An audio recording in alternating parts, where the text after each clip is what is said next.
इस समय उत्तर प्रदेश में बीजेपी की मुश्किलें कम होने का नाम नहीं ले रही हैं। एक तरफ जहां यूपी बीजेपी में आपसी कलह सामने आ रही है, तो वहीं अब 69,000 शिक्षक भर्ती मामले में हाईकोर्ट का बड़ा फैसला आ चुका है।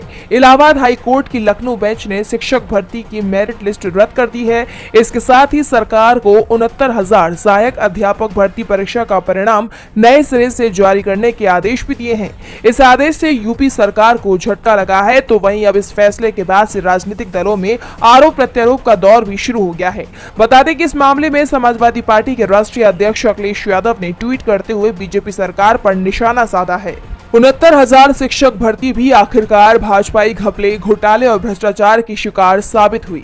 यही हमारी मांग है कि नए सिरे से न्यायपूर्ण नई सूची बने, जिससे पारदर्शी और निष्पक्ष नियुक्तियां संभव हो सके और प्रदेश में भाजपा काल में बाधित हुई शिक्षा व्यवस्था पुनः पटरी पर आ सके। हम नई सूची पर लगातार निगाह रखेंगे और किसी भी अभ्यर्थी के साथ कोई हकमारी या नाइंसाफी ना हो, ये सुनिश्चित करवाने में कंधे से कंधा मिलाकर अभ्यर्थियों का साथ निभाएंगे।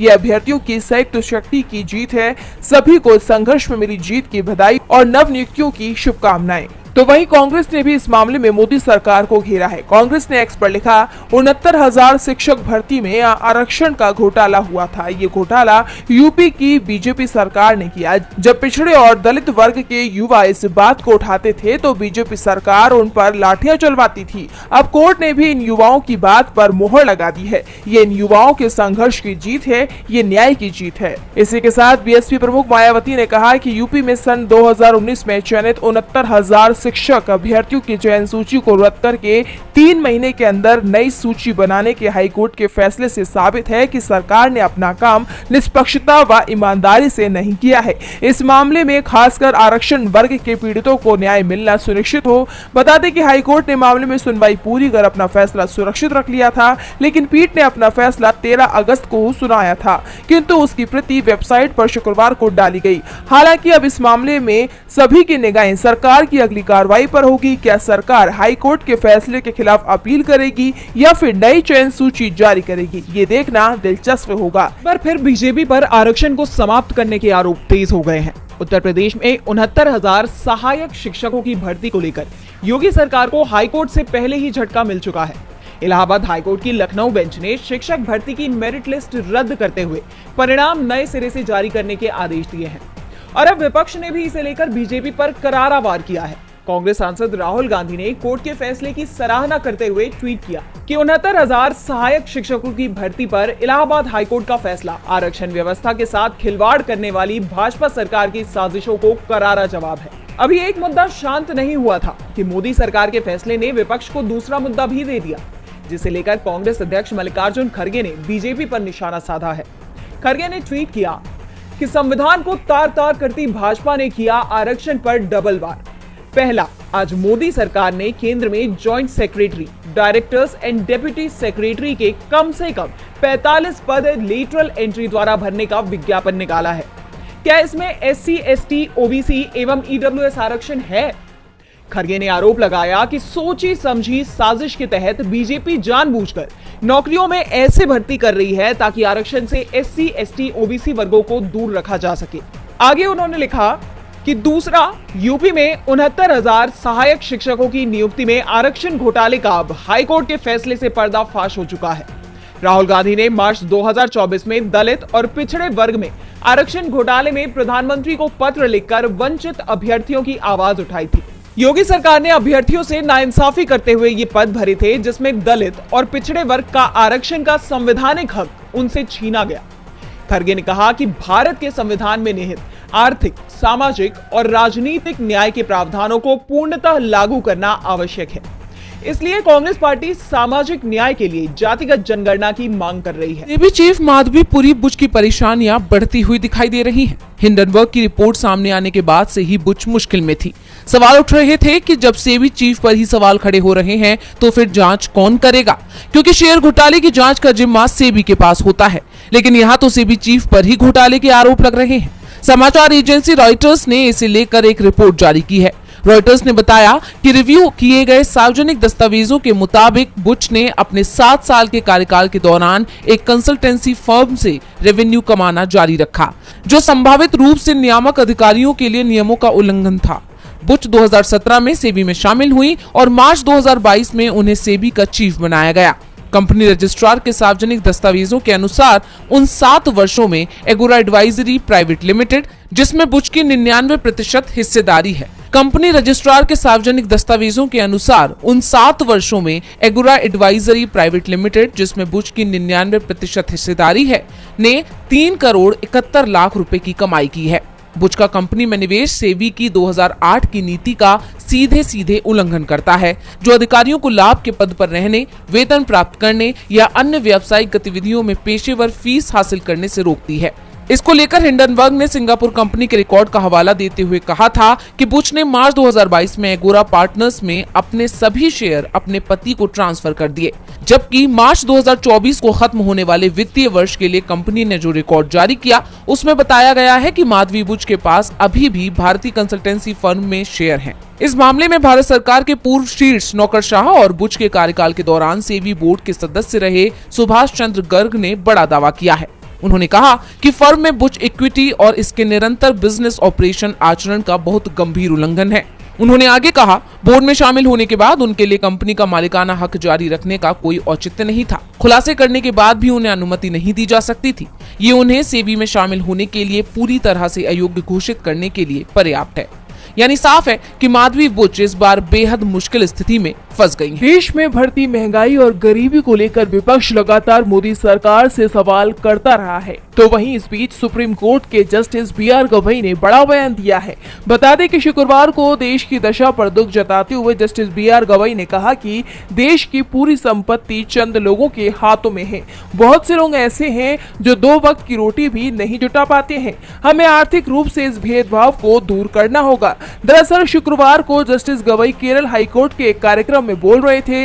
इस दौरान उन्होंने आर्थिक और सामाजिक क्षेत्र में कमी को दूर किया जाए, इस पर चर्चा की। सुप्रीम कोर्ट के जस्टिस ने कहा, डॉक्टर अंबेडकर चाहते थे कि राजनीति में एक व्यक्ति एक वोट का प्रावधान हो। ये करके उन्होंने समानता का अधिकार तो दिया, लेकिन आर्थिक और सामाजिक न्याय असमानता के बारे में क्या? हमारे पास एक ऐसा समाज है जो कई कैटेगरी में बटा हुआ है। लोग एक से निकलकर दूसरे में नहीं जा सकते हैं।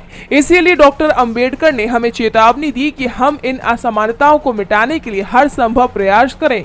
यदि हम ऐसा नहीं करते तो लोकतंत्र की वह इमारत ढह जाएगी जिसे हमने इतनी मेहनत से बनाया है। बता दें कि नेता विपक्ष राहुल गांधी तो चुनाव से लेकर संसद तक इस मुद्दे को उठाते रहे हैं, जिसे मोदी सरकार हमेशा खारिज करती रही है। तो ऐसे में अब सवाल ये उठते हैं कि अब जस्टिस गवई के बयान पर मोदी सरकार की क्या प्रतिक्रिया सामने आती है। केंद्र की मोदी सरकार टीडीपी और जेडीयू के समर्थन पर टिकी हुई है। सरकार की ये 2 बैसाखी अगर उससे अलग हुई तो केंद्र का तख्ता पलट हो जाएगा। और इस बीच आंध्र प्रदेश के सीएम चंद्रबाबू नायडू ने पीएम मोदी से मुलाकात की है। खबर ये है कि नायडू जब दिल्ली आए तो वे अपने साथ लंबी चौड़ी लिस्ट भी ले आए, जिसमें आंध्र प्रदेश की राजधानी अमरावती, पोलावरम सिंचाई प्रोजेक्ट की ग्रोथ के लिए केंद्र से मदद, आंध्र प्रदेश के लिए 1 लाख करोड़ का आर्थिक पैकेज, विजयवाड़ा, विशाखापट्टनम और अमरावती में मेट्रो रेल परियोजना के लिए केंद्र से आर्थिक मदद जैसी मांग की। बता दें कि 2 महीने पहले जुलाई में भी नायडू दिल्ली आए थे। इस दौरान उन्होंने 1 दर्जन मंत्रियों से मुलाकात की थी। पीएम मोदी से भी मिले थे और जिस मंत्री से मिले उसे लंबी चौड़ी मांग पत्रों की लिस्ट सौंपते गए। तो वहीं एक बार फिर नायडू अपनी मांगों की लिस्ट लेकर पहुंच गए हैं। बताते चले कि नरेंद्र मोदी को चंद्रबाबू नायडू की जरूरत है, क्योंकि अगर नायडू साथ नहीं रहेंगे तो मोदी के हाथ से सरकार फिसल सकती है। कोलकाता की महिला डॉक्टर के साथ अनाचार के विरोध में सरकार के खिलाफ रेजिडेंट डॉक्टर्स तो पहले से ही हड़ताल पर हैं। अब इंडियन मेडिकल एसोसिएशन IMA ने भी मोर्चा खोल दिया है। IMA ने 24 घंटे के लिए देशव्यापी हड़ताल की घोषणा की है, जिसके बाद शनिवार सुबह 6 बजे से रविवार सुबह 6 बजे तक सभी प्राइवेट और सरकारी अस्पतालों में सभी कामकाज बंद है। केवल इमरजेंसी सेवाएं चालू हैं। हड़ताल के साथ ही IMA ने 5 मांगे भी रखी हैं, जिसमें प्रमुख रूप से रेजिडेंट डॉक्टरों के काम करने और रहने की सुविधाओं में व्यापक बदलाव और वर्कप्लेस पर स्वास्थ्य विभाग के कर्मचारियों के खिलाफ हिंसा की जांच के लिए एक केंद्रीय कानून बनाने की मांग शामिल है। डॉक्टरों के हड़ताल के आगे अब सरकार भी दबाव में नजर आ रही है। केंद्र सरकार ने डॉक्टरों की मांग मानते हुए उनसे काम पर लौटने की अपील की है। सरकार ने स्वास्थ्य कर्मचारियों की सुरक्षा के लिए कमेटी बनाने की घोषणा भी की है। वहीं आर्जिकर मेडिकल कॉलेज में केंद्रीय बलों को तैनात करने की मांग के साथ एक डॉक्टर ने CGI DY चंद्रचूड़ को चिट्ठी लिखी है, इसके साथ ही एक चिट्ठी सुप्रीम कोर्ट के वकीलों ने भी लिखी है। उन्होंने सीजीआई से मामले में एक्शन लेने की अपील की है। मामले में जांच कर रही सीबीआई के रडार पर अस्पताल के कुछ गार्ड और कोलकाता पुलिस के जवान भी बताए जा रहे हैं। इस बीच पीड़िता के परिजनों का दावा है कि इस घटना में कुछ और सहकर्मी भी शामिल थे। बता दें कि 9 अगस्त को कोलकाता के आरजीकर मेडिकल कॉलेज में on duty post graduate trainee doctor के साथ बर्बरता हुई थी, जिसके बाद से देश भर की जनता में आक्रोश है। उत्तर प्रदेश के कानपुर में शुक्रवार देर रात एक ट्रेन हादसा हो गया, जहां साबरमती एक्सप्रेस के लगभग 22 डिब्बे पटरी से उतर गए। गनीमत ये रही कि इस हादसे में घटनास्थल से किसी के घायल होने की सूचना नहीं है। ये हादसा उस वक्त हुआ जब साबरमती ट्रेन कानपुर से जा रही थी। कुछ ही दूरी पर भीमसेन स्टेशन के बीच हादसे का शिकार हो गई। लोको पायलट का कहना है कि शुरुआती जांच में लग रहा है कि बोल्डर इंजन से टकराया था, जिसके कारण इंजन का कैटर गार्ड बुरी तरह क्षतिग्रस्त हो गया था और मुड़ा हुआ था, जिसके चलते ट्रेन पटरी से उतर गई। हालांकि इस बारे में जांच के बाद ही कुछ कहा जा सकता है। वहीं इस मामले में कांग्रेस ने मोदी सरकार को जमकर घेरा है। कांग्रेस ने ट्वीट कर लिखा, यूपी के कानपुर में साबरमती ट्रेन पटरी से उतर गई। मोदी सरकार के 70 दिनों में 21 रेल हादसे हो गए, लेकिन सरकार को कोई फर्क ही नहीं पड़ता है। रेल मंत्री के लिए तो ये छोटी घटना है। वहीं दूसरा हादसा पश्चिम बंगाल के सिलीगुड़ी रंगापानी में भी हुआ है। ये एक्सीडेंट एक प्राइवेट यार्ड में हुआ, जहां ईंधन ले जा रही मालगाड़ी पटरी से उतर गई।